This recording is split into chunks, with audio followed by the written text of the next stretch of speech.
What is up, everyone? Welcome into episode 1 of the Cross CTS PlayStation podcast. I'll be your host, Josh Jones. You can watch and listen to this podcast every Monday at 3 p.m. Eastern. You can follow us on Twitter at cross_CTS. We'd appreciate a like and subscribe to the channel if this turns out to be something that you're interested in.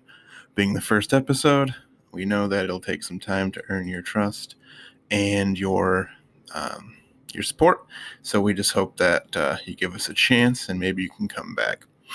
Comments are also encouraged, and we hope to see plenty of them down there.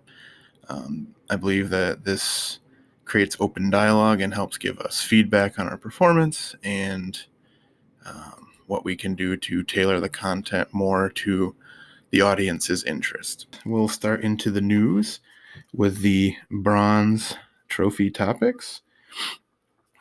So number 1, Sony, via State of Play this week, took a deep dive into Gran Turismo 7, the next title in the uber-popular car sim franchise from Polyphony Digital, and it's set to hit store shelves on March 4th, which is about a month from the release of this podcast. The State of Play was just over 30 minutes and went into various details on modes and platforms and tracks and cars, etc., etc., etc. Now, I've never been one for Gran Turismo games or racing games in general, especially racing games like this that are incredibly sim-focused. Arcade games, I feel like everyone can dabble in and have a good time, but these level of highly technical driving games, have never really appealed to me.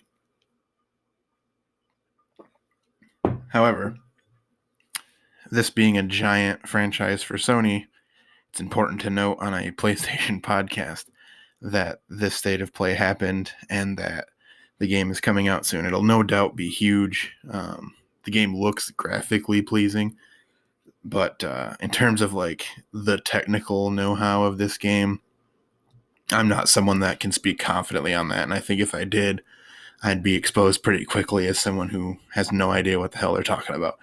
So just kind of give you guys a heads up that it did happen. If you're interested in it, go check it out. And I'm excited to see how it does when it does release. But it's not a game that interests me too much. Not because of its quality, but because of just the subject matter, I suppose. Moving on to number 2 in the bronze trophy topics is Shohei Ohtani, the wonderkin of the Los Angeles Anaheim Angels, will be the cover athlete for the MLB The Show 22. He'll be on the cover of not only the PlayStation and Xbox versions, but the Switch version as well. This year, it'll launch in April 5th, and it'll support cross-play across all 3 platforms and cross-progression, which is huge. I think it's going to be pretty large for that game. Additionally, the same as last year, it will launch day 1 on Game Pass, which despite launching on Game Pass last year, the Show 21 was the leading seller in the month of June and the 8th most downloaded game through the PSN in 2021. So a lot of the doom and gloom when the Show 21 came out was how gamers were going to forego purchasing it on PlayStation to get it for quote-unquote free on Games Pass, but it seems like the sales for it were still healthy and solid on PlayStation platforms. And whether or not that's because of the legacy of the show on PlayStation, there are people out there that chose PlayStation specifically for the show. So I definitely think there's something to that audience isn't going to migrate that quickly.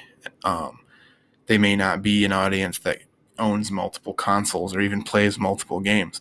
If you're a baseball fan, an MLB fan, and you want that license and you want that game, you are most likely a Sony gamer, PlayStation gamer to begin with. So I think making it free on another console, it may show a shift over time, but I don't think last year it wasn't an issue, and then this year I don't think there's enough of a push to shift those gamers from PlayStation over to over to Xbox. I think the crossplay and the cross progression for Switch especially and PlayStation is going to be huge. You're going to be able to essentially do what the Vita wanted to do with games like Madden, but it never actually implemented. It will allow you to take your profile on the go with you, bring it home, upload it to a separate console, and keep going. It's the promise of the Vita, and Sony never did it. So I think it's going to be something that's huge for baseball, especially if baseball ends up not playing this year, which right now they're in a pretty contentious labor dispute. And as spring training is coming up, I believe within 11 days of this podcast posting, they're not really even at the negotiation table. So I think people will want the show to fill that void that's probably coming. And if baseball is delayed or canceled even, people will flock to this to get that itch. And if the baseball does start late, I think the momentum of that happening will also just help this game sell well. So I think all of that is going to lead to a very healthy life cycle for this year's game.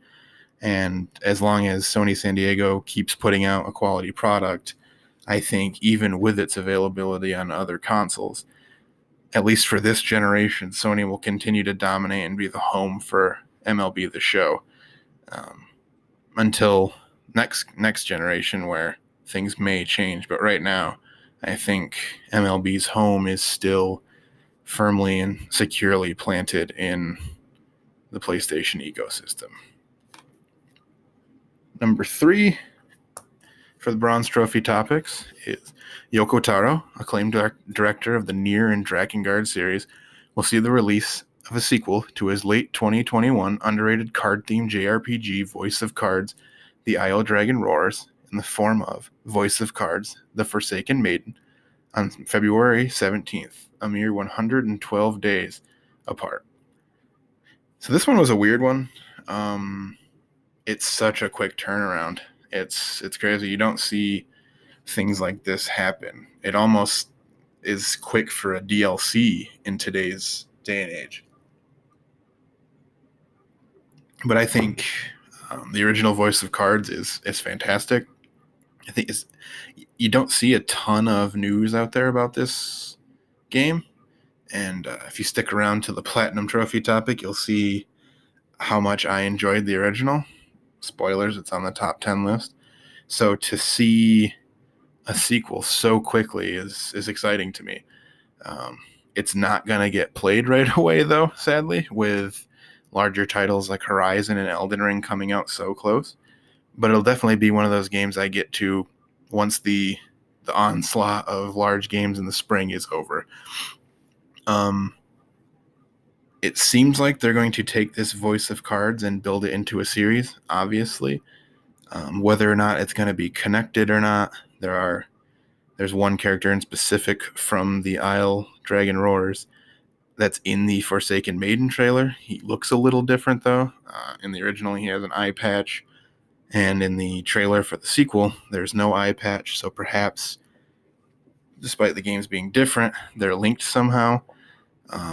Maybe it's sort of a shared universe, but different topics, different stories that somehow link together via minor characters or through themes and things like that. And maybe it's 3 or 4 games that can sort of coalesce into a larger game, Voltron, Power Ranger type thing, like at the end where all the pieces combine into this mosaic that is one idea.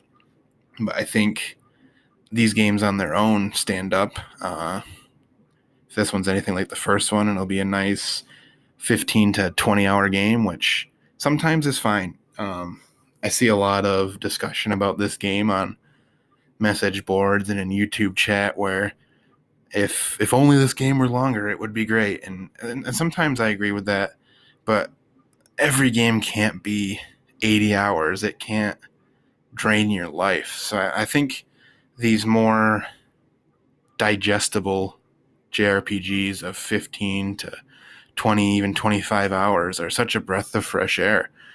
They have something to say, they say it. Their battle systems are competent and don't get repetitive and boring due to the short runtime. It helps them avoid some of the more goofy, cheesy, weeby characteristics of a lot of JRPGs that even in the best ones can feel bloated at sometimes.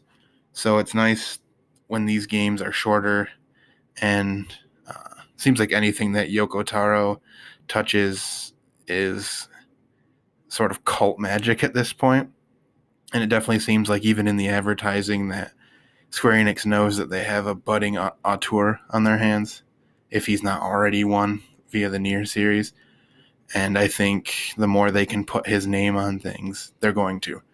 Sort of the Tetsuya Nomura effect with Square Enix, where they find a developer or a director that is well liked and they like to make sure that you know that they have some sort of hand in the project. But if the Forsaken Maiden is anything close to the Isle Dragon Roars, then I think it's going to be an excellent game, and I definitely look forward to it.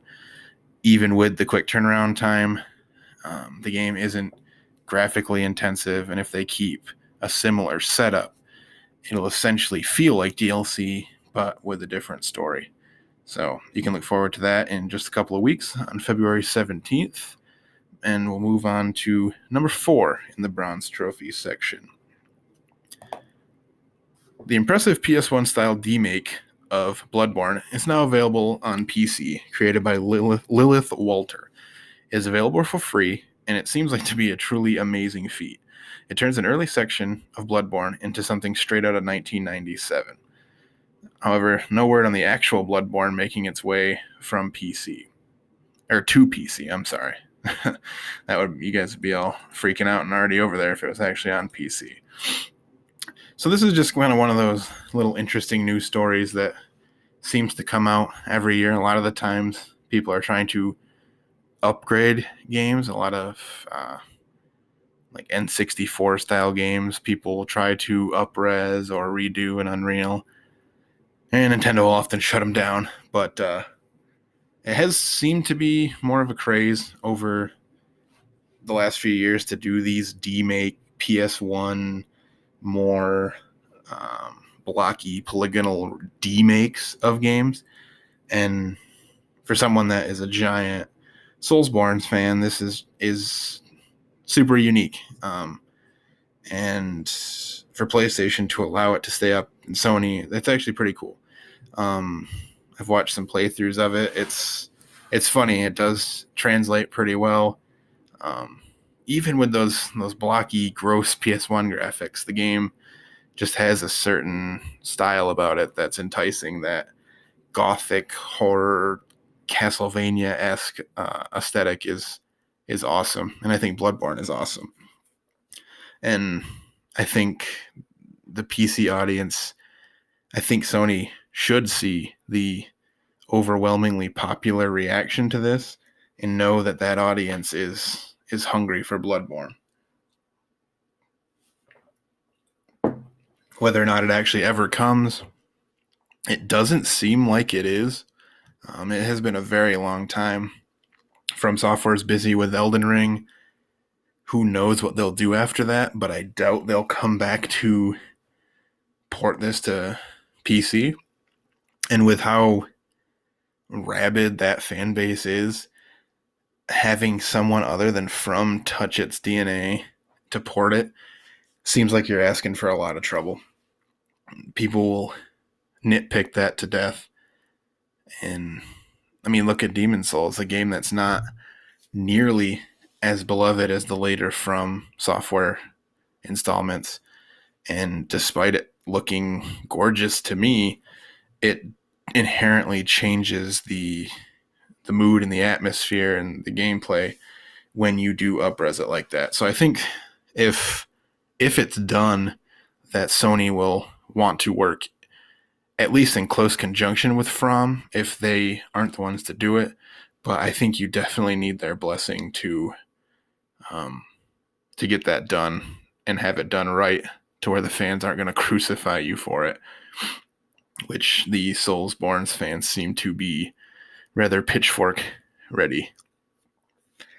And there are other rumors out there that have floated around that Bluepoint, recently acquired by PlayStation, is working on something Bloodborne related.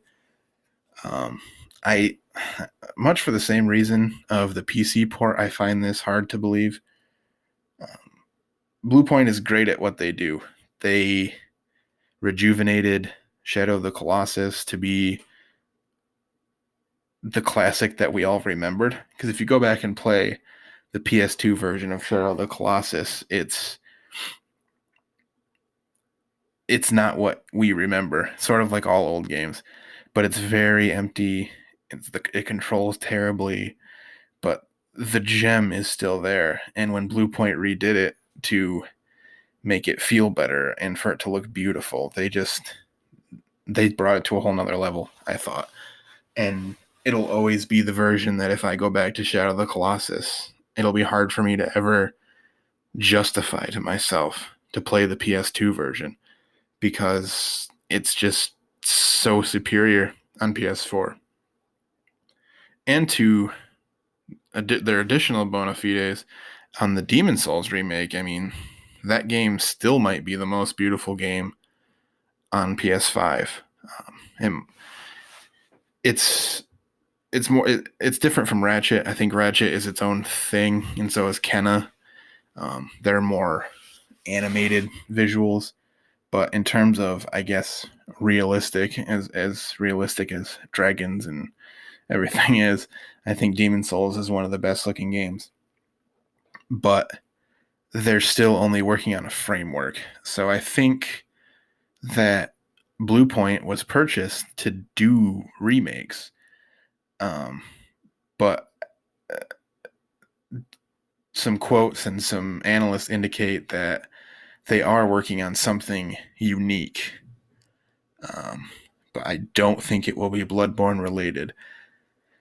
I think, and we might get into this more next week in our predictions episode, but I think if they're doing something unique, that it will be something Castlevania related, which could explain some of the Bloodborne-y type rumors. I think that Sony, especially with all the mergers and acquisitions this year, is going to pursue those Konami IP that are dying at Konami. And I think they can take what they've learned via the Demon Souls remake and apply it to another franchise that doesn't have quite the rabid fan base that those From Software games have. They can build a similar game, but with an IP that most fans of it would just be glad to see a new game. So I think it would be wise for Bluepoint to stay away from aping From Software's jam and go in a different direction. But I guess time can only tell with what Bluepoint's going to do. But if you do have the time, just go check out a video of that Bloodborne Demake or download it yourself and give it a try. But something cool to check out and something that I'd like to see more of for sure. Moving on to number 5 in the Bronze Trophy topics. During the celebration event for the 25th anniversary for the original Final Fantasy VII, Yoshinori Kitase, the original game's director, said, quote, "We are hard at work on Final Fantasy VII Ever Crisis, so please look forward to that. In addition, with regards to the long-awaited Final Fantasy Remake Part 2, there will be more information, ellipses, this year if we can." So, Square Enix has a long history of the please look forward / please be excited for this, but I think this makes sense. If it does happen, I do think it will be towards the end of the year, and it will just be the teaseriest of teasers. I think Square Enix is going to come into a logjam of sorts with their more major titles. You already have Forspoken coming out in May, and that game is a lot like a game we'll talk about later in Ghostwire Tokyo, a game where it's so close and we haven't seen anything.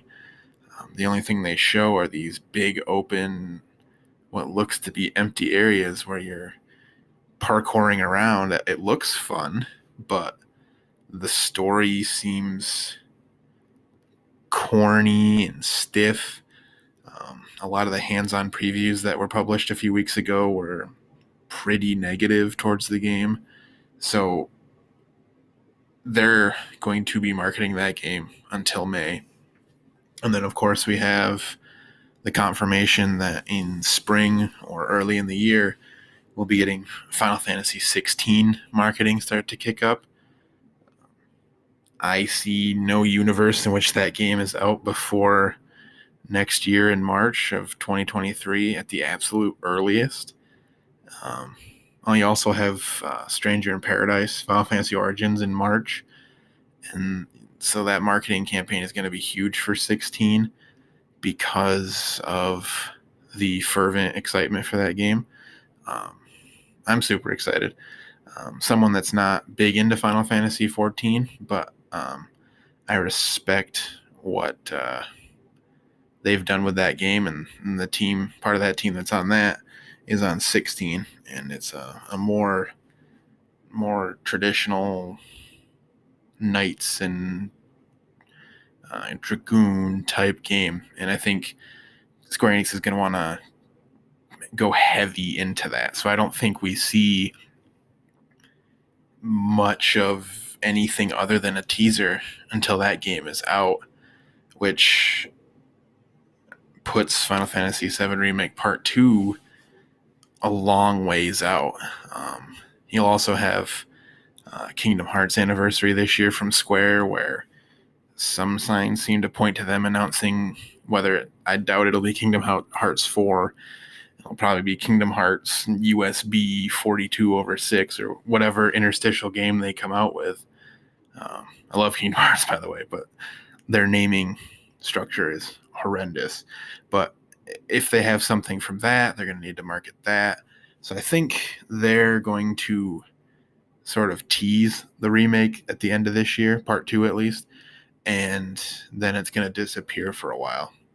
And I think the earliest that we see that game is going to be 2024. I hope I'm wrong, but Square does have a tendency to take a long time to deliver these games. But just the fact that it exists and that they're going to show us something this year is awesome. And I'll be the first one in line to see it. I thought part 1 was an amazing modern version of that game, which is one of my favorite games of all time. So it seems like they're going in the right direction with everything. So I look forward to seeing whatever they feel like showing off at the end of the year. But I wouldn't get too excited meaning that a release is imminent, though. I don't think. Could be totally wrong, but just as someone who's been watching Square games for a long time, I don't think it's imminent. So soak up the teaser and buckle up for a long ride on that one. The sixth and final topic of the Bronze Trophy topic section, I think, is the most consequential. According to Bloomberg, the next title from developer Rocksteady, Suicide Squad Kill the Justice League, has been delayed into 2023. Now, Rocksteady hasn't released a non-VR game since it released Arkham Knight in 2015 on PS5. And it seems like this game is in trouble. Rocksteady hasn't delivered a bad game. I know some people have had issues with Arkham Knight on PC, and the Batmobile sections are less than perfect.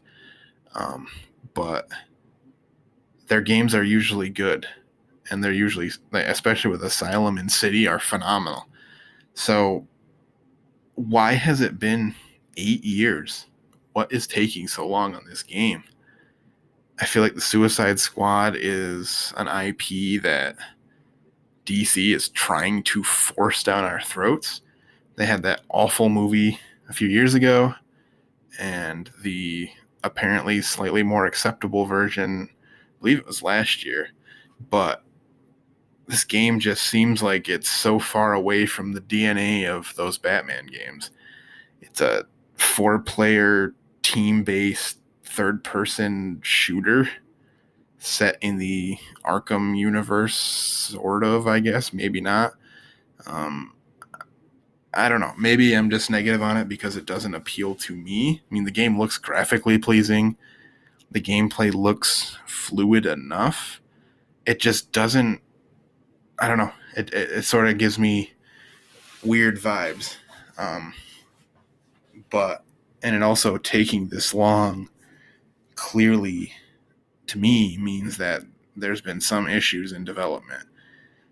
Whether or not they're going to be introducing like live service elements to this game, I'm not sure. We've only seen a couple of trailers for it, and they haven't really been too forthcoming with information. So I guess we can just sort of hold out and see what they're going to do, probably at DC Fandom again this year, because that seems to be where they like to show off this game. So hopefully when we do see this game again, maybe it'll pique something in me where I stop feeling so pessimistic towards it, and they can sort of explain more what this game is going to be. Is it a game that is designed around having a group of friends play, or is it something that is just as enjoyable by yourself, or is it Destiny or The Division, or is it Guardians of the Galaxy? I think they have a lot of questions to answer, and I think if Gotham Knights from the Arkham Origins people is good, I think that puts even more pressure on them, because you can see a game in their universe perform well with them not putting out a product. And then when they finally put out a product, it's something that is so drastically different from what they've done. I can see this being troublesome for Rocksteady. And this game will do well because of the license, but if it's not successful, Rocksteady could have to go back to Batman, or they could be in trouble. You can't take 8 years to make a game. It's a long time, and it needs to bear fruit. So hopefully we'll find out a little bit more later this year, and they can turn it around, and it can end up being something that's great and lives up to their legacy. Additionally, there are concerns about Hogwarts Legacy releasing this year. There are some reports saying that it's been delayed to 2023, and the company itself insisting on a 2022 release date. I think this type of thing happens all the time. Famously, Persona 5 said it was going to release in a year that it had no chance at hitting. Arkham Knight revealed in, I want to say, maybe February or March, saying it was coming out in October, when it got delayed in like May. Like, no chance. So in terms of what developers say, it's hard to take them absolutely seriously. But this game has been in development for a long time, so I can see it coming this year.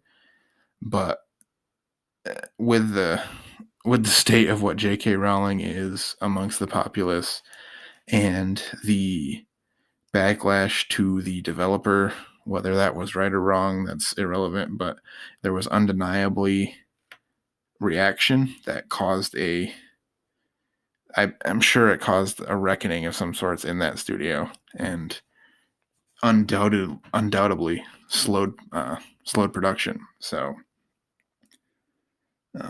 there are a couple of things that people are pointing to that sort of corroborate the 2022 release date. There's an art book releasing on September 6th, and people point out that apparently in the Harry Potter universe, September 1st is when the kids go back to school. So people are trying to tie these two together to insinuate that the game will come out in September. Whether or not this is grasping at straws or trying to find correlations that aren't there is beyond me. I'm interested in the game. I'm not a big Harry Potter fan. I read the first 4 books when I was a kid. I've seen a few of the movies, bits and pieces here or there. But I think the game looks cool. I'm ready to see more of it, though. And I think if it is going to be in 2022, you need to start marketing that game soon. Because we just have that one trailer right now and then some leaked information. But right now, it's sort of this game that has a stink on it, whether it's earned or not. And I think they need to come out and show something good to get people excited about it again. And just know that whatever controversy goes along with that IP is just something they're going to have to deal with. And it's not going to go away. Even if they try their best, they'll still have complaints from people. So I think they just need to get this game out and have it breathe and have it be experienced. And beyond that, it's sort of out of their control. So stories like that are going to be what we typically put in the bronze trophy topics section. It's going to be these minor announcements, some little tidbits like the Bloodborne Demake that aren't really PlayStation news, state of plays for things that we're not experts on. I mean, I keep saying we, but I guess I mean from the royal we. It's only me. It's only Josh doing this podcast, but you sort of take that affect when you're talking. But yeah, so like GT7, I know nothing about, but it's obviously something that's important to PlayStation as a whole. So this section will mostly be lighter, quicker news that I can go into a few details on, but this will be mostly your quick hitters. As we move into the silver trophy topics, this will be more for announcements of games that I feel like I am knowledgeable on and can add a little bit to, and other stories that are a little bit more hefty or more consequential. And then later on, when we move to the gold trophy topic, that'll usually be the most important news topic of the week, where the platinum trophy topic will sometimes be the important news story if it's something new and it's something large. But oftentimes it'll be more of a pre-planned topic where I can do a lot of research into it and give you guys a lot of different information. So we'll move on into the silver trophy topic, with number 1 in that section being Yacht Club. The developer of the critical and commercial darling Shovel Knight has announced their next project. And no, it's not more Shovel Knight. It's Mina the Hollower. Instead of drawing on the history of side-scrolling action platformers, this game seems to tap into the DNA of the GBA Zelda games. More precisely, the Oracle games developed by Capcom, and to some extent, Link's Awakening. They've launched a Kickstarter, and at the recording of this podcast, all their goals have been reached, and they've stated that some stretch goals are being, I guess, developed or thought of at this point. Now, I am excited for this game. I think that Yacht Club can, as of right now, do no wrong. Of course, I think Shovel Knight is an amazing game. It's easily the best game that came out the year it was released. It brilliantly takes elements from old NES games like DuckTales and Zelda 2 and Mega Man and Mario 3 with the world map, and it was just a masterclass on those type of games. And I think they sort of screwed themselves with their launch goals or their Kickstarter stretch goals and their promise of free DLC for Shovel Knight. They essentially released 4 full games and they charged people for 1 game. They did the Plague Knight, the Spectre Knight, and the King Knight DLCs for those, which, while reusing some assets of the original Shovel Knight, were games where you played incredibly differently.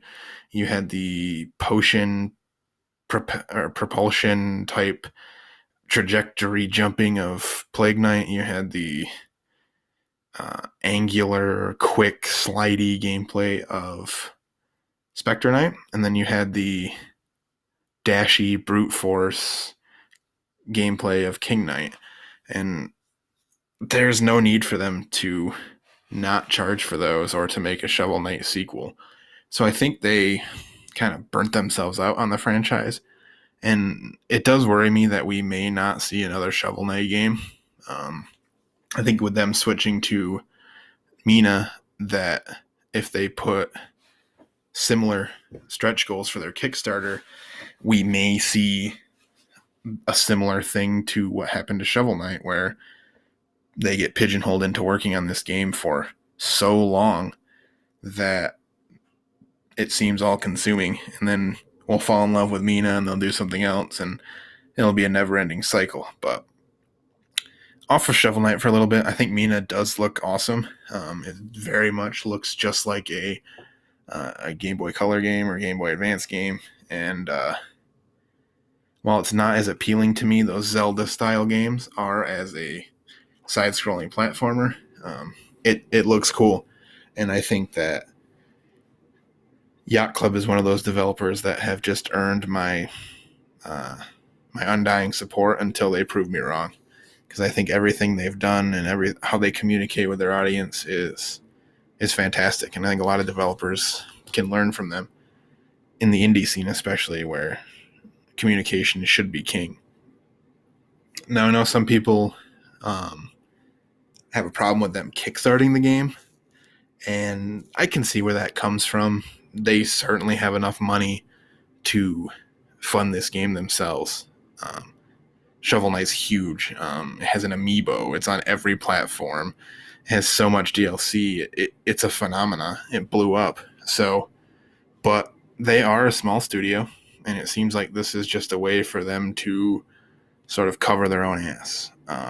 Just have that infusion of capital to protect themselves if this something happens or this is a commercial flop, then they're not totally on the hook for it. And I think they view this as a way to stay independent, because I think especially after Shovel Knight, they could go and get picked up by anybody they wanted, obviously. But I think if Kickstarter keeps them independent and keeps them the way they are and allows them to publish games like Cyber Shadow, then I'm fine with them going through Kickstarter, because clearly there's an audience for them there, because they blew past their goals in a couple of hours. So I think it's a thing they're comfortable with, and I think as long as people go into it knowing what Kickstarter is all about, then I don't really have an issue with it. And if it gets more games like this made, then I'm happy. So I don't think there was any indication as to when the game will be out. I assume it'll be probably sometime towards the tail end of next year, but we can all look forward to playing Mina and finding all the off the track hidden secrets and all the comical characters I'm sure we'll meet. And I expect Yacht Club to deliver. So we'll look forward to playing that, and we'll probably bring up some more news on it when it comes out.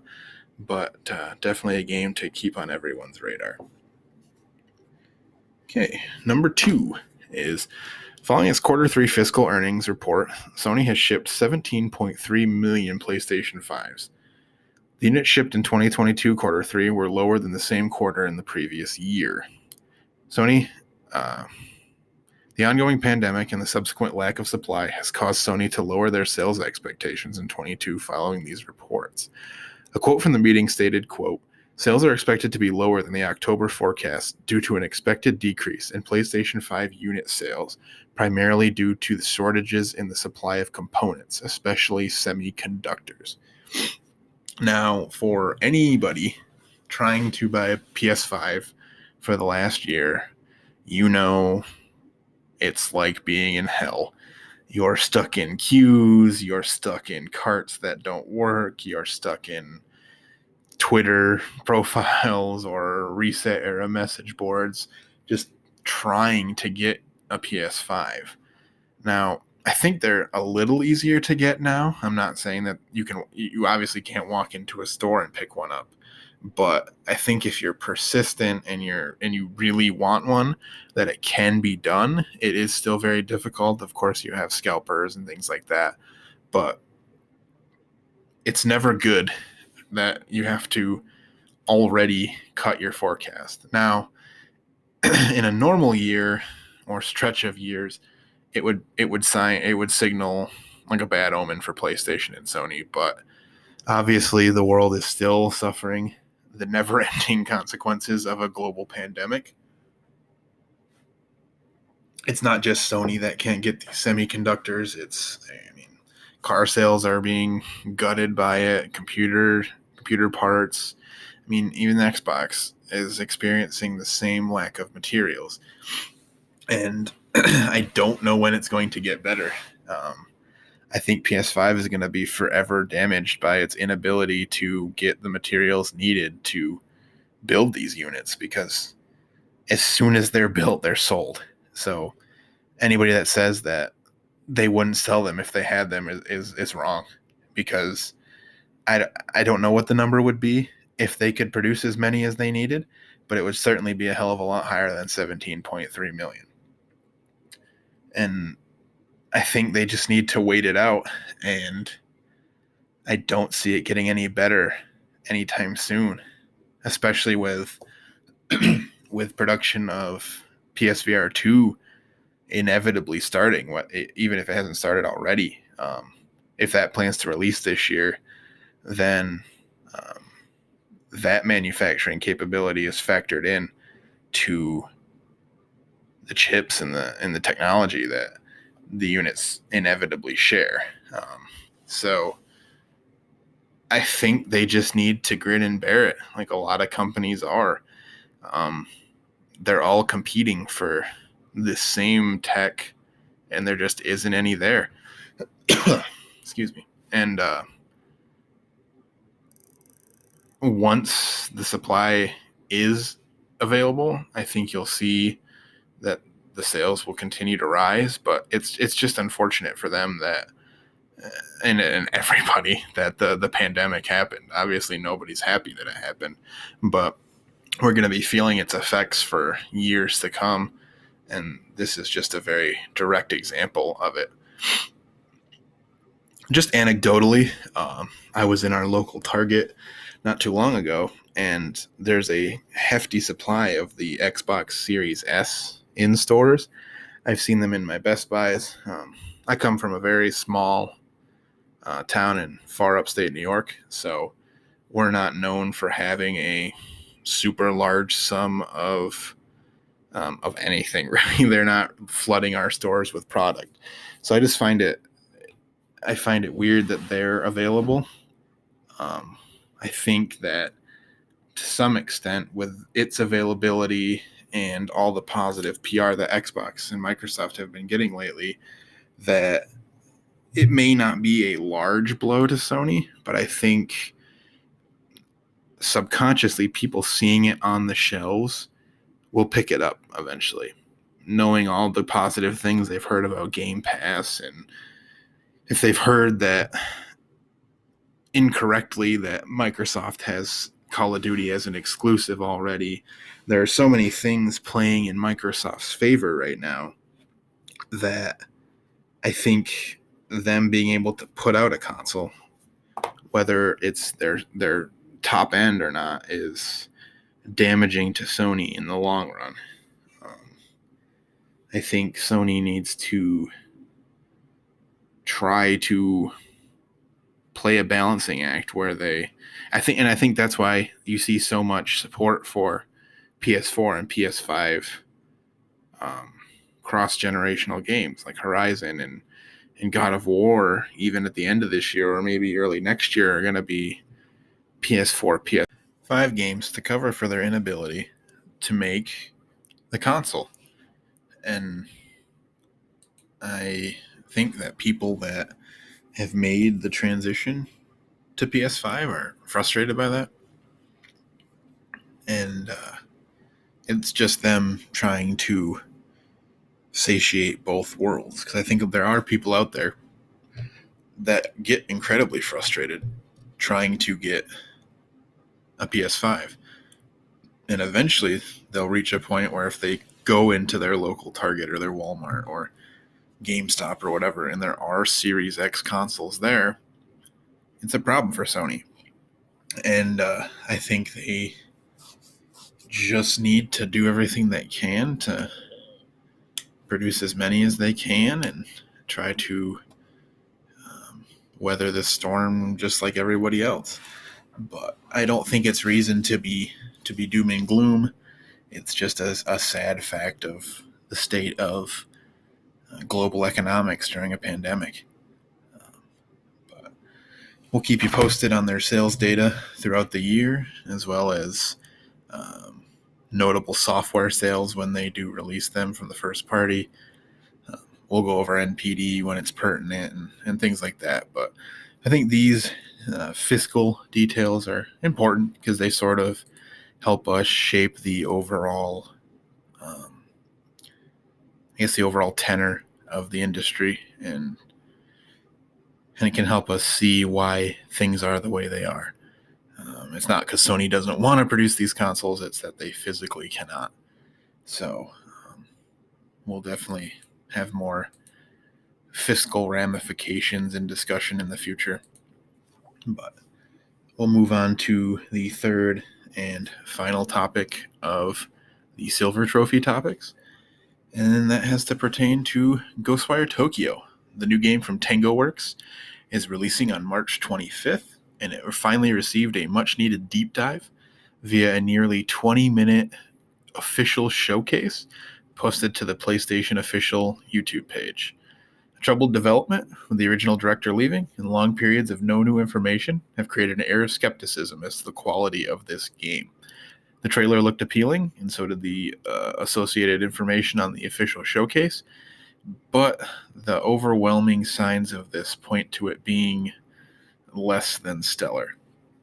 So Tango Works is the studio that's only made 2 games. It was founded by former Resident Evil director Shinji Mikami.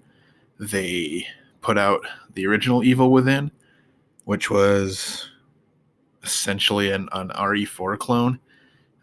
It was very stiff, but it was good for what it was, It wasn't a perfect 10, but it wasn't a dumpster fire. And I think with the Evil Within 2, they made a really good game. They opened it up. They made Castellanos, the main character, far more mobile. He was way less rigid. It created an interesting world. It put you in sort of mini sandbox environments where it encouraged exploration. I think everything that the Evil Within did was an improvement over the original. So obviously, I hope that they take a lot of their experience and their feedback from Evil Within 2 and improve on that much of the same way they did from 1 to 2 and make Ghostwire Tokyo an amazing game. Because I think if the growth is linear from the original game to Ghostwire Tokyo, it'll be great. But this game just hasn't been talked about.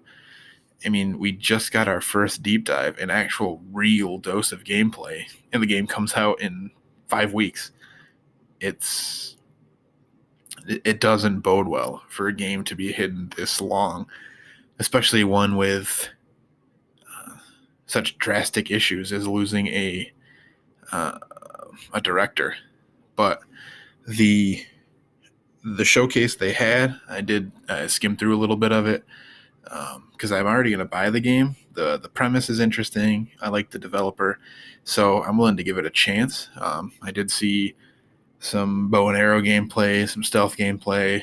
There was some Naruto, Avatar, The Last Airbender sort of hand signals going on with elements. a lot of the supernatural sort of occult imagery is really cool.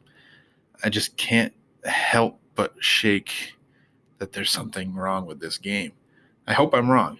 I really do. I hope it's a great game, and maybe it hasn't gotten its due diligence and its comeuppance because of the weird state it's in, being a Bethesda game and being owned by Xbox. Maybe Sony just said, "Screw it, we're not marketing this game for you," and which is even that is it's a thought, but Sony shoved Deathloop down our throats like every state of play, and they even had a specific one for it.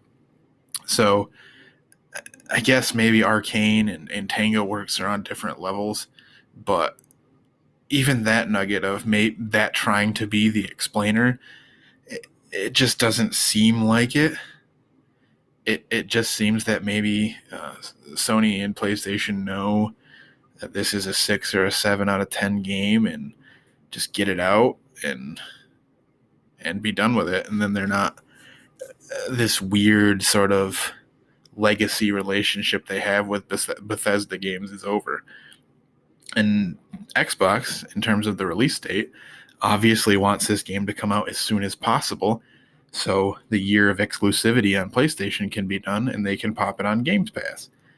And I think you'll see a pretty predictable trajectory. I don't know if it'll get eviscerated on PlayStation platforms, but it won't be a reviews darling. The game will be average, which isn't a bad thing. Every game doesn't need to be a 10. I've had tons of fun with 5s and 6s and 7s. So if this game's a 7 and it's got themes and a story that you like, then this game is fine. I have no problem with it. But I think you'll see once it gets to Game Pass, people will start to sing a different tune, because in our industry, nobody wants to pay for anything. They want to have a cheap subscription where they can just get whatever they want, and a 7 that's free feels a lot better than a 7 that's $60. So I just have a prediction that this game will get sort of raked over the coals when it releases, and a year later when it goes to Game Pass, it'll become one of those occult type games that people wonder why they were so slept on. So I think it is a lot of perception, and I think price may have something to do with it, but all the markers seem negative. Again, I hope I'm wrong, but I guess we won't have to wait long to find out, because it comes out March 25th. So I'll get it and play it, and we'll talk about it on the channel, and we'll see what you all think, and hopefully all the traditional signifiers of bad games are just false flags, and Tango Works has a game that they can hang their hat on and move forward with. So with that, we're through the silver trophy topics, and we're on to the one gold trophy topic. This one's pretty obvious. Most of the gaming world has sort of been shell-shocked by it lately. But for the gold trophy topic, so another shot has been fired in the growing mergers and acquisition war. And this shot has been fired by Sony with the acquisition of Destiny developer Bungie. Sony purchased the one-time Xbox exclusive developer for a cool $3.6 billion. A sum that seems quite high to me, to experts like industry analyst Michael Pachter. Sony is quick to reassure everyone that all Bungie games, current and future, will remain and will be multi-platform and will not be first-party titles in the same respect as games from developers like a Naughty Dog or Insomniac. Additionally, Jim Ryan, CEO of SIE, provided an ominous warning/forecast that more acquisitions were imminent and on the horizon. So, no matter where you were in the video game industry this week, this topic, hot on the heels of the Microsoft acquisition of Activision, is the biggest news story, obviously. A lot of people are falsely claiming that this is Sony's direct response to the Activision purchase. Like, you can buy another company for $3.6 billion in 10 days. No, obviously. A lot of reports are saying that it's been in the works for 6 months, which is believable. It could be a response to the Activision acquisition. I find it hard to believe that behind the scenes, Sony and PlayStation weren't aware of the machinations of Activision and Microsoft. Perhaps they weren't, but with the statements from Jim Ryan ensuring that there will be further acquisitions, they certainly had some whiff that this was going to happen. And I think that this sort of consolidation into the two main silos is not a good thing. I think Sony has a bunch of first-party studios that it has grown and it has incubated, whether you think of Naughty Dog making Crash and Jack, and obviously Crash was under Universal, but they grew up through PlayStation. And then you have a team like Sucker Punch, who grew through Sly and Infamous and now into Ghost of Tsushima. And they have a certain style to their first party that Microsoft doesn't. Sony, like, you have Naughty Dog and you have Sucker Punch and you have Insomniac and you have Bend and all these studios. And I mean, I'm obviously not an Xbox expert, but you hear about the Coalition and all the issues that that's having, and the people that make Forza, and then 343, which is has a largely negative perception amongst Halo fans for what they've done to the franchise. So I think the level that first parties are on between Sony and Microsoft is they're astronomically different. PlayStation just undeniably has a more prolific first party, and to see PlayStation go out and consolidate like this is odd, I think. But it might also just be what they need to do to combat an overly aggressive Microsoft. I guess that's where it brings us to the deal with Bungie, where they're going about it, at least with this deal. I can't speak to any future deals. Believe it or not, can't see the future.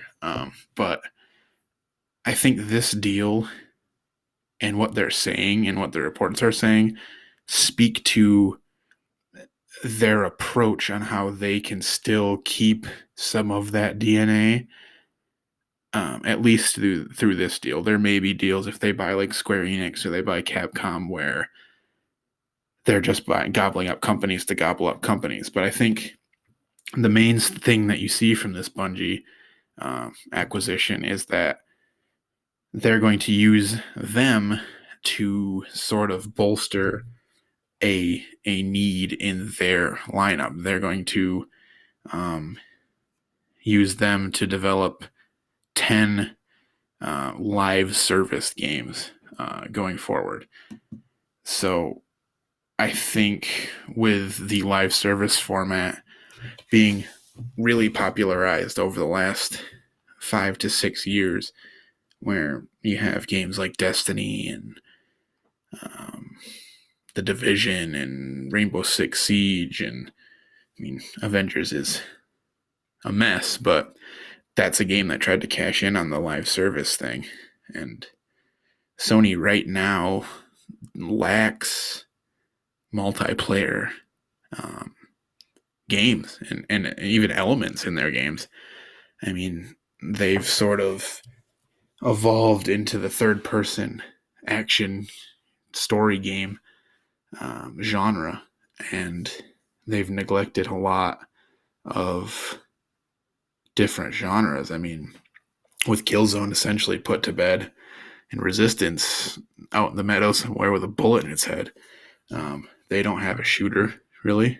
They don't have... they have GT7. They don't have an arcade racer anymore. They have a sports title, but it's not exclusive. So I think with the way the industry's going, with the success of a Fortnite or PUBG back in the day, or Valorant or Overwatch or things like that, Sony wants to have a foot in this market. And I think using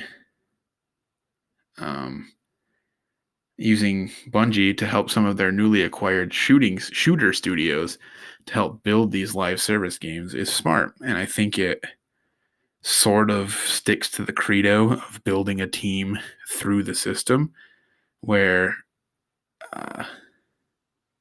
they're not buying a finished product.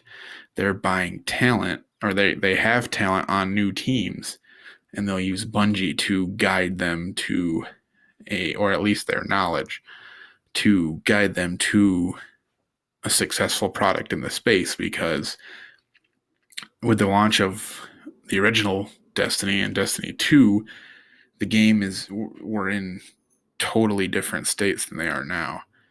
And they've taken the lumps of the live service game, and they figured out a way to keep a die-hard community. I'm not a part of it, but I know that Destiny has a great number of players that swear by it. And any developer that's gone through that twice, gone through the live service up and down cycle where the fans hate you and then they love you and then they hate you and then you change this, and it's something that I think a lot of people think is easy, but a lot of companies can't do it. And Bungie is one. Look at Anthem. Anthem was a train wreck. And was it all that dissimilar to other games as a service games? I don't think so. I think a lot of these games are half-baked messes at launch. Original Destiny was fun, but was it really what it is now? No. Marvel's Avengers was basically the skeletal structure of a game, and they put it out. The Division, the original game, to what it is now. The Division and Division 2, there's always lumps.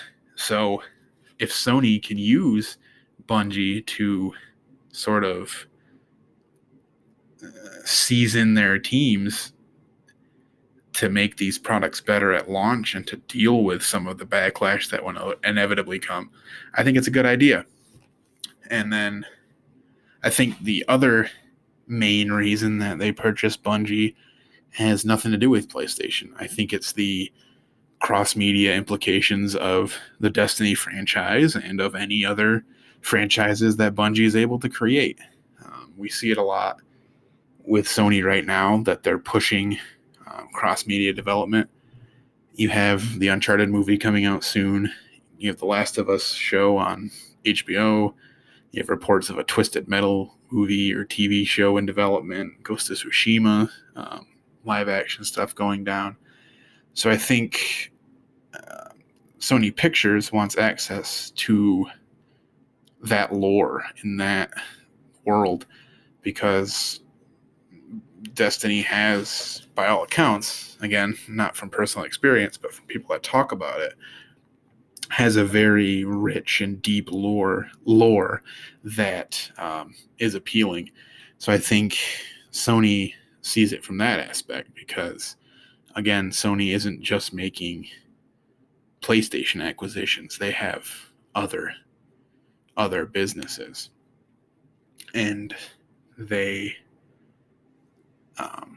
they seemed to me to overpay for this. Far be it for me to argue with bean counters and CEOs and things like that, but it just seems like a lot. And I think they wanted to amplify that they're going to keep them multi-platform as a sort of attack towards Phil Spencer and Xbox's mealy-mouthed indecisive, out of both sides of his mouth language. So I think that ultimately, in the present day and in the near future, this acquisition for PlayStation gamers is largely irrelevant. We may see it bear fruit when these live service games do come to the table, but for right now, I think the soonest we'll see positive, or at least any fruit be bared from this, will be in the multimedia side. It'll be in shows, or it'll be in a Netflix animated show, or it'll be things like that. So it is certainly large news, but in terms of gaming, I think its effects are. I think its biggest effect may be that it's just the start. Jim Ryan, who, I mean, seems like he's driving PlayStation back to the beginning of the PS3 days. He just, I don't know, guy rubs me the wrong way. He's very much, it seems out of touch with the players and seems out of touch with his audience. But he insists that more are coming, more acquisitions are coming. And I think we can sit here and pontificate on who they'll buy next and what they'll buy. But, I mean, who would have thought that Xbox would buy Activision and Sony would buy Bungie? So I don't know who they will get, but I don't think it'll be somebody small. If they're trying, Jim Ryan's sort of big dick swinging out there, basically saying there's more coming and expect it. So I kind of expect it to be a Japanese publisher or developer. Whether or not it's going out and getting Konami's dead IP, I kind of hope that's what that is. If you have teams that want to work on those IP, it would be great to liberate them from a company that's has no interest in making games. And then you have some of those rumors that maybe Blue Point's working on Metal Gear or things like that. If you have teams that want to work on those products and projects and IP, you'd be foolish to not go and see what's for sale at this point, because it seems like everything has a price. You have other companies like Square Enix or Capcom, and I don't think Bandai Namco is possible. I mean, but it seems like anything's possible. But I guess if I had to put my hat on, my fortune teller's hat, I think Sony may end up acquiring Capcom. They have a pretty good relationship with them.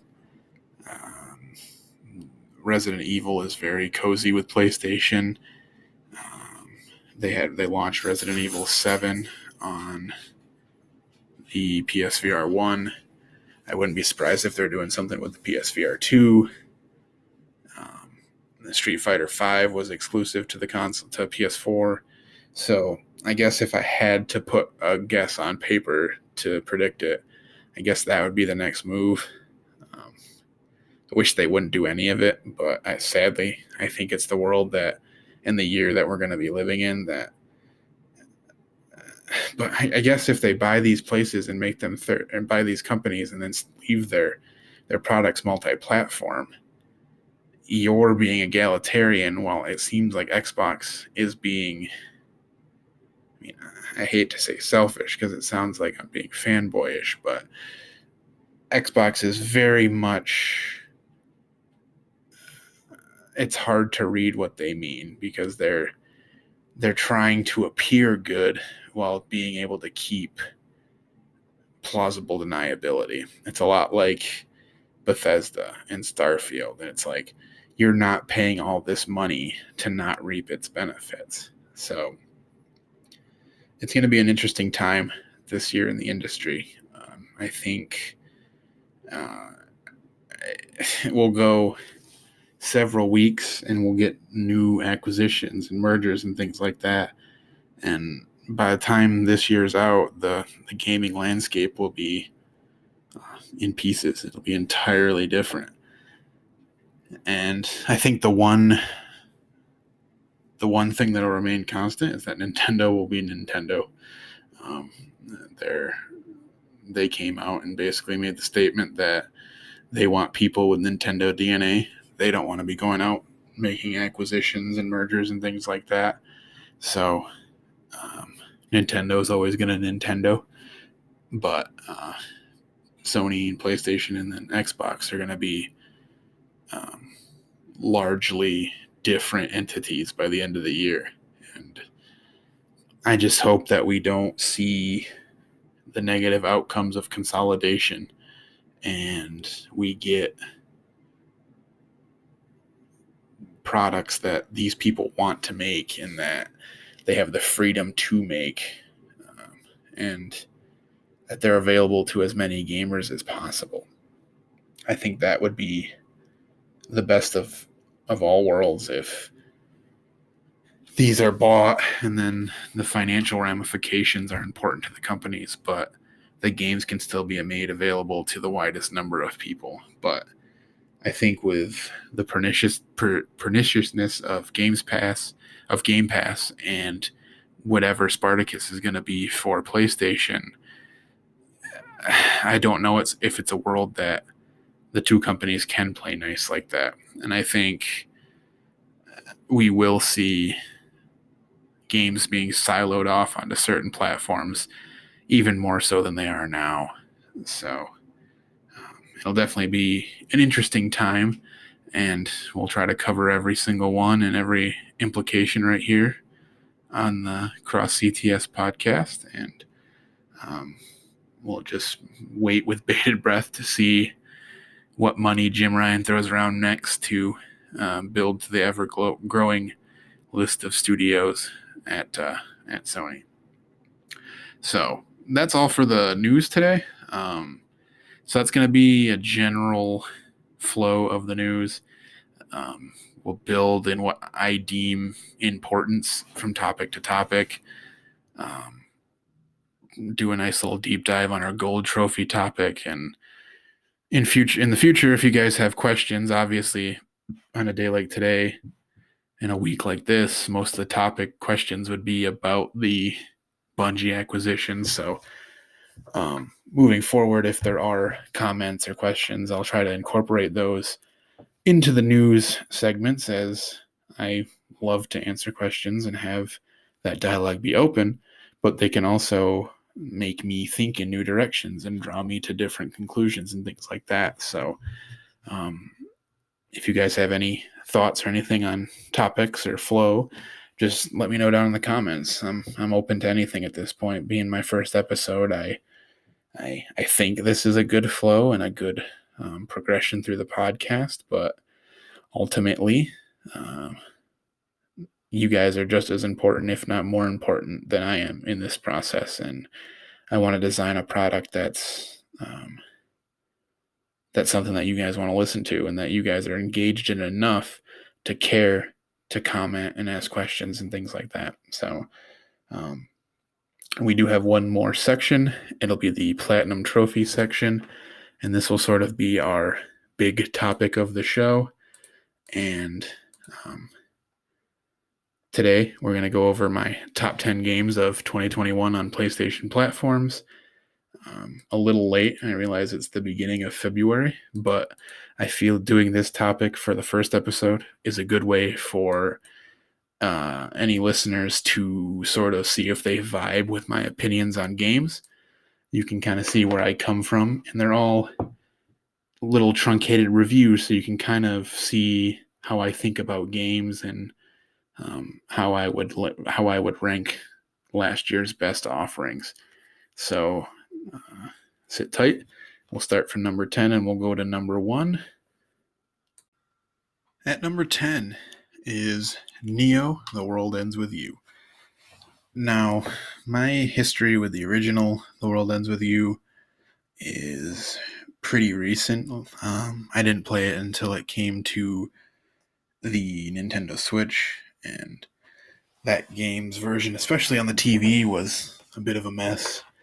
But what little bit I do play Switch, it is in the handheld version. So The game is very Kingdom Hearts related, which I relate to heavily. It's sort of a journey about an antisocial kid learning to accept people around him and not be so shut off. So that story I enjoyed. The gameplay, I didn't like the touchscreen aspects, but I was able to overlook that for the overall experience. I think with Neo, they sort of kept that storytelling ethos with a antisocial kid in a weird, wacky world with all these different Reapers and these rules and things like that. But they really nailed the gameplay in this, I think. They made every battle feel like a puzzle almost, where each button corresponds to a certain pin. Each pin has a cooldown, and the cooldowns are at different rates. So you're almost trying to juggle these enemies and do these and increase your percentage meter to do these more devastating attacks. And you get into a nice rhythm where you pop one of your stronger attacks and then you pepper them with your quick, fast physical attacks, and then you do your little machine gun like attacks, and then you do your bombs, and it's just a really nice flow of combat that is rewarding, and it encourages you to fight enemies with you at a low level and the game at a high level. It's a very risk-reward style system that it lets you play how you want to play it. If you want to have an easier time, fight everything at your current level. If you want to be a completionist like I was and get the platinum, then you're going to fight everything at the lowest level and everything's going to be tough. But I feel like, with the exception of the T-Rex enemy, even when you're at level 1 and they're on ultimate, the game feels fair and everything seems doable. So I think the major upgrade in gameplay combined with the themes and the storytelling of the original are what make this game really good. Now, it's not without its problems. It does have the over-the-top storytelling. It is it's told over 3 weeks like the original, so it is a somewhat formulaic approach, but I think the good far outweigh the bad in Neo The World Ends With You, and that's why it sits at number 10 on my list. So, moving on to number 9, we have Resident Evil Village. Now, at the beginning of the year, this is a title that I thought would have been quite a bit higher on my list, but I think the main reason that it doesn't sit higher is that it's hard not to compare this to Resident Evil 7. It is very similar in that it's the first person perspective, and that you're carrying this Ethan Winters is the same character. But I think kind of everything that 7 did well, Village either does to the same degree or it's slightly worse. The level of tension that 7 built was great. There are parts of Village, such as the dollhouse, and then moments in Lady Demetri's castle that are tense and scary. But I felt like, I guess, like some spoilers for 7 and Village, that I think 7 falls off a cliff once you get on the boat, and 8 falls off a cliff when you leave the dollhouse. I think the swamp section and Heisenberg's factory Heisenberg's factory I think is just a bad area. It's not fun. There are enemies that are annoying. But I think, you're probably thinking, why is this on my list? All I've done is shit on it. But I think the the opening through Lady Demetri's castle is truly special. It sets a very disturbing and ominous tone right from the start. You're in that crash running through the woods with the werewolves almost stalking you. And then you get to this snowy Eastern European village, definitely calling back to RE4.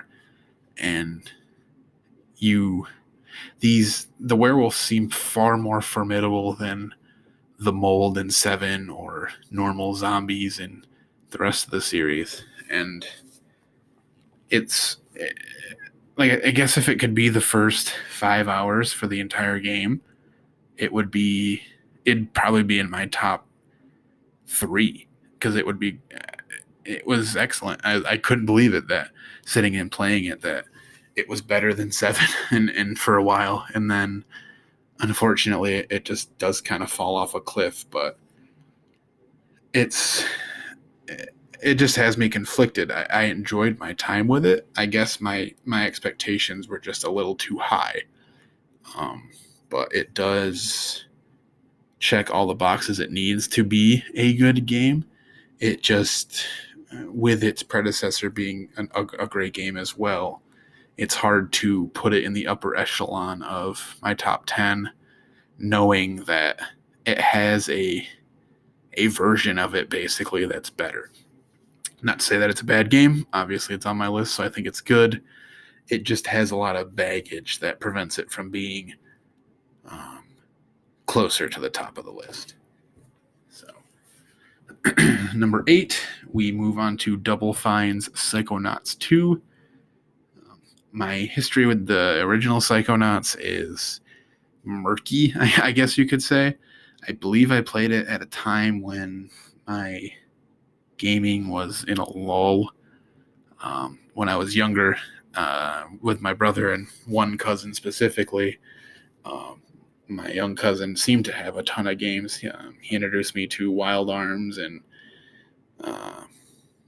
Mega Man and things like that. And then my older brother, who is a decade older than I am, would have a PlayStation. So I played when I was little. And as I got older, I got into sports and different social circles. And that sort of drew me away from gaming for a while. But I do remember playing the original Psychonauts, but I think it was so long ago that my touchstones to it weren't there. Because when I started Psychonauts 2 and it was referencing things, because I didn't play Rhombus of Ruin either, but it was referencing things that I didn't know. And usually I like, because normally I'm one of those anal retentive people that I have to play 1 through 4 before I can play 5. How am I going to know? But I appreciate that they were telling a continuous story, and that maybe that wasn't the most important thing, because I think each brain that you enter is truly unique, and the gameplay is unique, and what you're doing is unique. And I think the best part about this game is how, despite it having a childlike aesthetic, it handles some serious shit. It handles mental illness to a degree that is super it's not sensitive. I guess it's sensitive in how it's handled, but it's not infantilized, I guess. It sort of approaches the realness of the mental illness in terms of like depression and identity crisis and things like that. And it's a game that it's much more than I'm inside of a giant post office and I'm jumping between platforms. It has something to say, and I think it does it wonderfully. It doesn't beat you over the head with it, and it doesn't say, remember, mental illness is wrong, is bad, and we need to do what we can to fix it. No, it says that depression and anxiety and things like that are things that people go through, and sometimes people suffer quietly, and sometimes they outwardly reflect their inner trauma, and sometimes people need to be there to help them. And the fact that it's done through a quirky 3D platformer with goofy characters is all the more credit to Double Fine for making a cool experience like this. It sits where it does on the list mainly because of the gameplay. It's a fine 3D platformer. It's hard for me to, unless it's truly special, like one of the games further up on my list, the 3D platformer genre for me is always fun and always entertaining. It just doesn't really have the diversity throughout that can hook me and really get me to say that it's a top tier game for the year. But it's certainly fine in gameplay aspects, but I think the thematic elements and how the mental illness issues and how personal relationship issues are handled in the game are awesome. It's well written, and it's just a game that you should experience simply for the story. And if you like 3D platforming and some humor, all the better, because I think it's a pretty good product. And if not for some of these other games, I'd have no problem putting this up high. It's just the games ahead of it I liked more. But Psychonauts 2 is an awesome game, and it's a shame that it's probably the last Double Fine game on PlayStation, as they're owned by Xbox now. But if it is, it's a hell of a way to go out, and I know they'll continue to make good shit. It just won't be on PlayStation platforms. So, move on to number 7. This is a weird one, I guess. It's Dungeon Encounters by Square Enix. Now, it's hard for me to gauge how many people actually know that this game exists. It didn't have a big advertising cycle, and I haven't really heard a ton of buzz about it after it launched, but the concept sounds boring as shit. Essentially, the game starts and it tells you that near your town, a giant labyrinth has been created. People went to look, they went missing. Go look at it. Go explore this labyrinth. So you start on a mostly brown screen with white squares unfilled, and as you move, these squares fill in. Some squares have numbers, some have letters. Your goal is to get to the bottom of this labyrinth and fill out all these squares. Now, there's no story really. There's ambient music. There's very few visuals, but for some reason, this game just got its hooks into me. Normally, I like games to have a story. I think it's a pretty vital part of the experience for me. I do have fun with games that are strictly gameplay based. My 2 favorite games are Mega Man 2 and Mega Man X. While there is a story there, they're not The Last of Us. They're not even.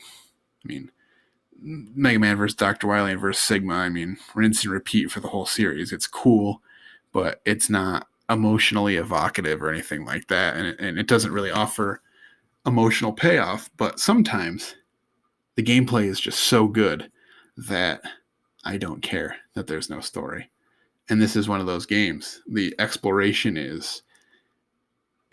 it seems simple, but they add little wrinkles basically every 10 floors that cause you to rethink how you're navigating this space. It encourages you to take the unbeaten path, essentially. And it has a really interesting shop mechanic where weapons and armor are only available to purchase if they've been dropped in battle, which is cool. So it encourages you to fight enemies that are more difficult than the armor and weaponry that you have before you can get that weaponry. So it's sort of a way for, it's almost like an enemy scaling concept, but without the annoyance of enemy scaling. So I think the problem I have with most enemy scaling is that, especially in a JRPG, you want to be wiping this shit out the later you get into the game. You don't want every fight to be a slog. And I think just with dungeon encounters, when you get to a new set of 10, you experience difficulty early on, but you develop ways to fight the creatures, and then you get better equipment, and it's just this rewarding cycle over and over and over again until you get to the bottom. And it's it's addicting. It's one of those games where you just pop a podcast on, you chart, and you turn-based battle, and you just do that. And the battle system is really unique. It is turn-based. It's got time action meters for everybody. And then you and the enemies both have a physical and a magical defense bar, as well as an HP bar, obviously. And so all enemies and all player characters have magical and physical attacks. And they need to whittle one of those down to 0. And once, say, your physical is down to 0, physical attacks can damage your hit points, and that's how you do battle. So it's this constant dance where you'll go into battle with 2 enemies that have no physical defense and high magic defense, and one that has low magic. So you need to have a well-balanced party that can exploit all kinds of weaknesses. And it's just, you're never given enough options for it to be a letdown that you can't use them. Because I think sometimes my issues with JRPGs are that you have so many things that you can use, but you only want to use 2 things. Like Final Fantasy VII. Once you get Knights of the Round, any boss just gets Knights of the Round. But you have Bolt, and you have Fire, and you have Hate, and you have all these things. But why? If you can just use certain spells. I mean, if the game is giving me them, then I'm going to use them. So I appreciate that Dungeon Encounters has a very simple premise, but through enemy configurations and through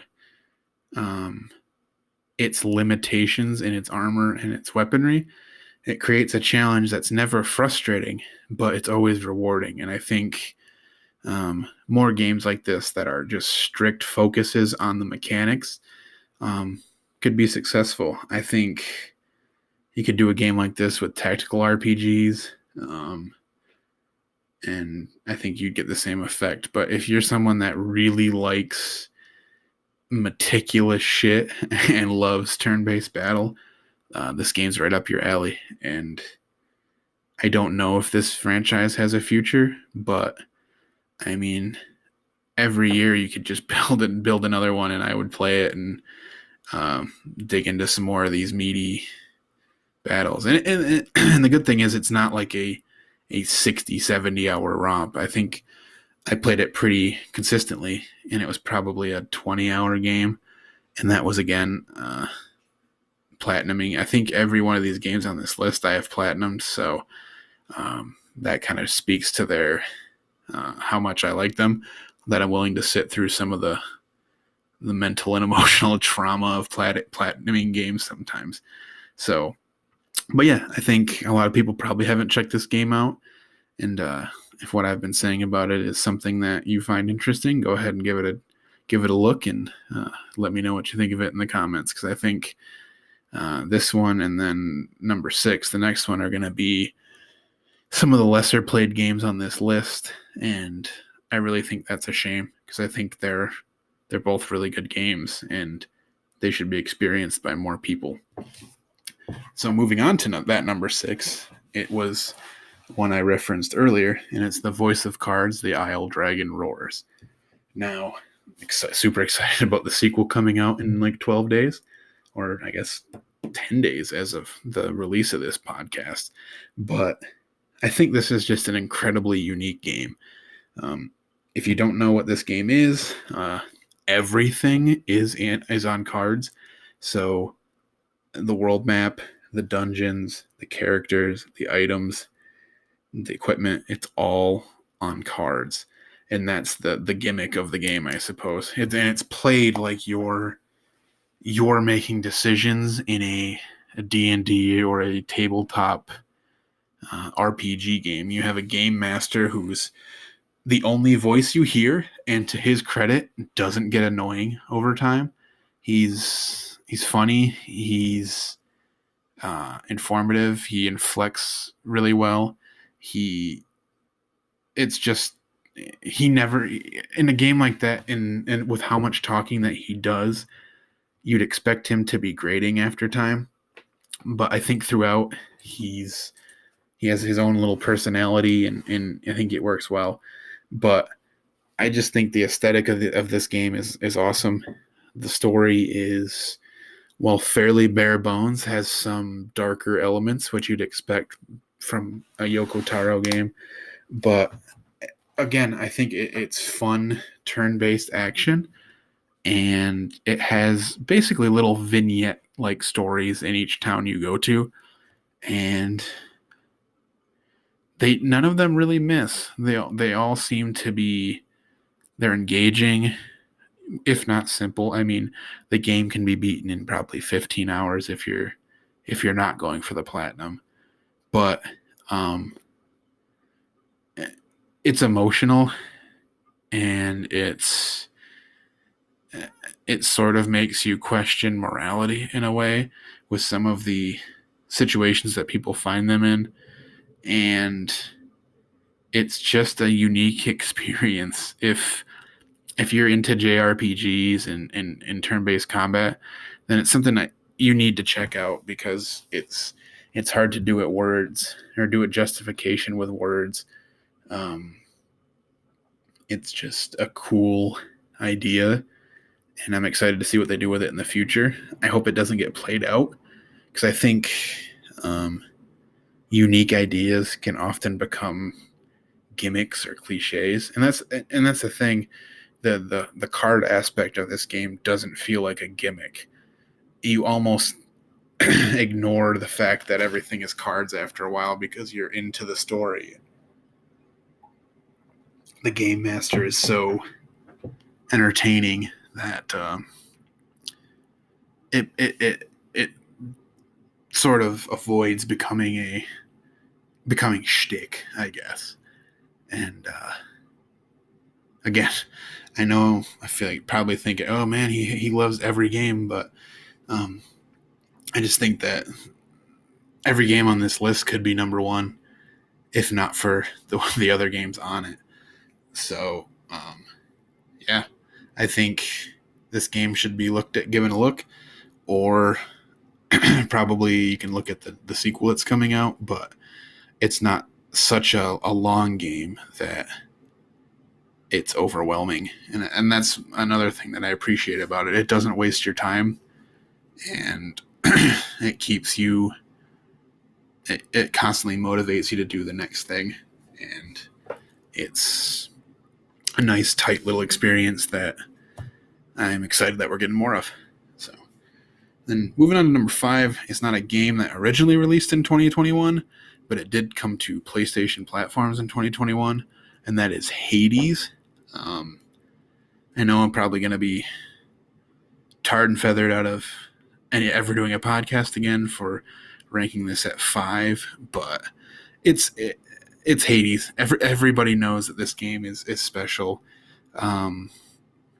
Supergiant, the developer of it, all of their games are fantastic. I think Bastion is awesome. I think Transistor is it's an underrated gem on PS4. You don't hear too many people talk about it. And I think even with Pyre, which is a weird like 3-on-3 soccer lacrosse type game with a weird death battle story, I think is awesome. And Hades is no exception. It's expected that they're going to put out awesome content at this point. And I guess most of the placement on the list for me is more so the roguelike elements didn't really work for me in this game. I don't have anything against roguelikes, but with Hades, it just seems like I don't know. I felt from area to area, there's a jump in difficulty that sometimes seems unfair. You're always given the tools to succeed, like whether you choose the shield or the bow or the spear or the sword or anything like that. I feel like you can competently fight the enemies, but the nature of roguelikes, I suppose, and you'll see it immediately contradicted, I guess, because I guess I just vibed with Hades less than the other roguelike I have on the list, but it just didn't hit me as well as a game like, say, Rogue Legacy did, or Dead Cells did. And the artwork is beautiful, the characters are funny and interesting, the gameplay is fun. There's just something about Hades that I can't put my foot on that prevents me from thinking it's hands down the best game of the year whenever it released and whenever it came to platforms. I certainly don't think. I mean, it's number 5 on my list, so obviously I recognize its positives. It's just I've always, ever since the first time I picked it up, I was like, it's great, but I do think it's Supergiant's worst game, and that's a hell of an output to say that Hades is your worst game, but I do think it is. But that doesn't take anything away from it, just because I think Supergiant is so talented. So, but yeah, I think everybody has sort of talked about how great Hades is. You don't need me to tell you. But yeah, that's where it is on my list. And yeah, sorry I didn't do a good job of explaining why. It's just one of those things where it just doesn't click with you, and that's totally fine. Half the games on my list might not click with some people, so, and you may not be able to voice a reason why, and I think that's totally fine. Moving on to number 4, we have Kena Bridge of Spirits. This game, the first thing you're going to notice is the amazing animation and the amazing graphics. I think that cutesy aesthetic sort of betrays the more mature and adult themes that it tackles. I think at its heart, it's a story of loss and of death and of accepting regrets and wanting to leave the people you left behind at peace. Kena is a spirit guide, and she is charged with ushering souls into the afterlife. And you basically play. The story goes through 3 separate souls, and I think the first example, the first little vignette that you encounter is super emotional, I think, and I think overall the beats that the story hits are rewarding and are more than just things that string together gameplay events. I think they're very engaging, and that's good because I think half of the gameplay is spectacular, and the other half is pretty generic and similar to what you'd see in a PS2 game. So I think the gameplay breaks down into 2 stark segments. I think the exploration and the puzzle solving is super generic and very outdated. You can't really explore a whole lot other than the small areas that the game wants you to, and then the puzzles are pretty basic. And I'm someone that's not great at puzzles in games, and very few of these even made me think. So, while not an egregious sin, I think boring exploration does have its problems, along with a weird jumping system where it seems like you sometimes don't jump. I don't know. You don't jump as far as you thought you would, but that's just minor. But I think where the game really shines is in its combat. I think it's a Souls light, I guess, compare every game to Dark Souls, but I think the game is very deliberate in its combat. It wants you to learn you attack and how enemies attack, and it encourages you to be aggressive, but will punish you for being greedy, I guess. And it's fast, it's snappy, it's challenging, and I think, I guess in a way, if you look at like a Pokemon game as like baby's first JRPG, I think Kenna could be baby's first Souls-like game, and I think that it's engaging for fans of that type of combat, and it's engaging for new people because it's not so unforgiving, but it does provide you with enough tools to be creative and not get repetitive in battle. So I think the strong combat gameplay and the strong story are so much into the positive that the negatives of exploration and puzzle solving don't really rough up much of the patina on the shine of this game. So I think it's definitely one game that everybody should play, and it may not be what you expect when you first look at it. All right, we're into the final three now, and coming in the bronze medal winner is Ratchet and Clank Rift Apart.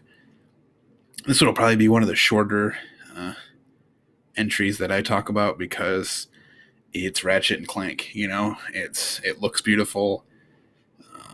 It's got crisp, tight 3D platforming. It's got funny, weird, creative guns in really good third-person shooting. It's got humor that's good for kids and good for adults. It's got a unique concept with the dimensions, and it's just everything that everybody's always loved about Ratchet and Clank, and it seems to be just dialed up a notch and just perfected. And I think these games could be done every couple of years, and I think people would love them. It's just games we don't get a lot anymore, with like the death pretty much of Jack and Daxter and Sly Cooper and things like that. There's a real void for well-designed games like this, and sadly with Insomniac's more and more obsession with Insomniac game with Marvel properties, I don't know that we'll get too much more Ratchet and Clank. But I guess if this is the last one, that they went on a hell of a high note, and it was a great time and a game that you could always go back to and have fun with. And I think that's the mark of a truly great game, and I think that's why it deserves to be number 3. Taking home the silver medal this year is Cyber Shadow, developed by Mechanical Head Games and published by Yacht Club.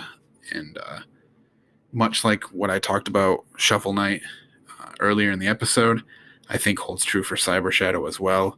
It's a love letter to Ninja Gaiden, the old NES franchise, much like Shovel Knight is a love letter to so many other NES titles. But I think Cyber Shadow is better than those Ninja Gaiden games. The Ninja Gaiden games are hard to a fault. Some of the stuff they want you to do in those games is absurd. And but I think Cyber Shadow never feels unfair like that. It is difficult, but it's always, I feel like it's always my fault when I die. It's never something cheap or something that you need to, that you if you played it 10 times you might get lucky and get it 4. It's always your fault. And I think the in-game trophy trophy system is, it encourages you to play the game in different ways. The feats, I guess they have those in Shovel Knight, so I think that's going to be sort of a Yacht Club staple.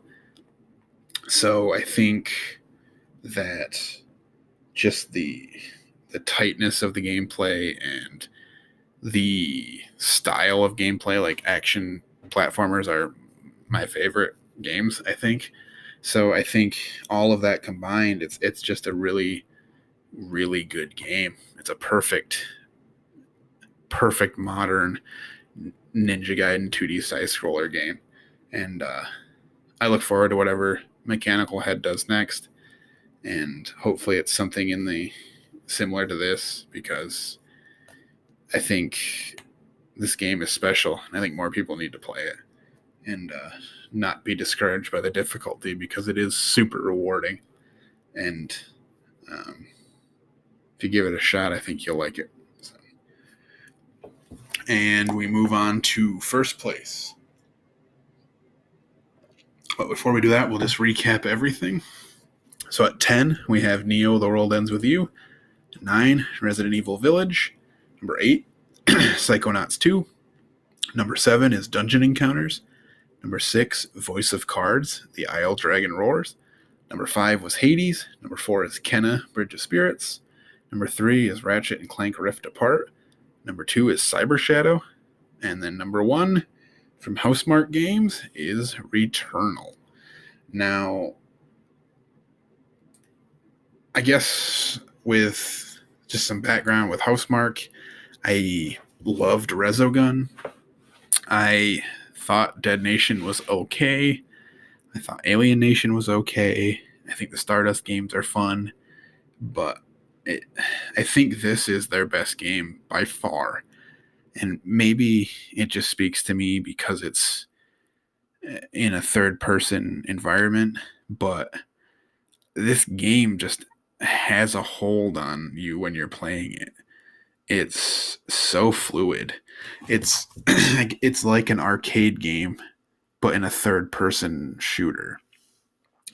The way the enemies attack you and the way you float through combat, almost it's like a dance, and it's moment-to-moment gameplay is so rewarding.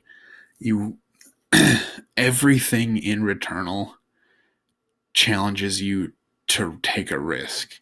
Every item you pick up, not every item, but most of the items you pick up have negative potential consequences, and every new weapon you pick up adds to your pool of weapons, so it inherently makes subsequent runs more difficult.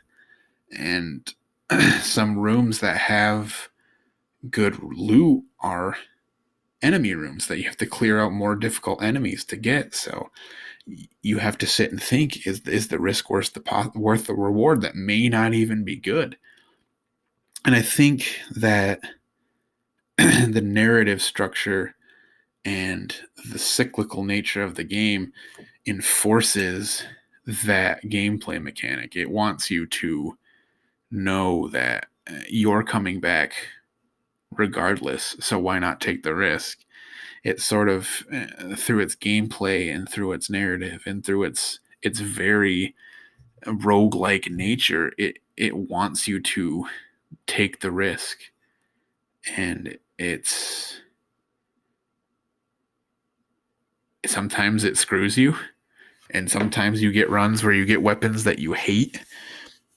But I think that even on those bad runs, you are developing strategies for runs where you get weapons that you enjoy, or runs that you sort of find your way into more desirable setups. And I get that people were frustrated without the ability to save, but to me, I sort of played the game in situations where I knew I had an extended period of time, so I never really had that issue. But I get that it's an issue, and I get that sometimes your loadout is super detrimental to your success. But I think just the ability of the game to be so kinetic and be so rewarding, even when you die, you're back instantly, and you're pissed that you died, because oftentimes you did it wrong.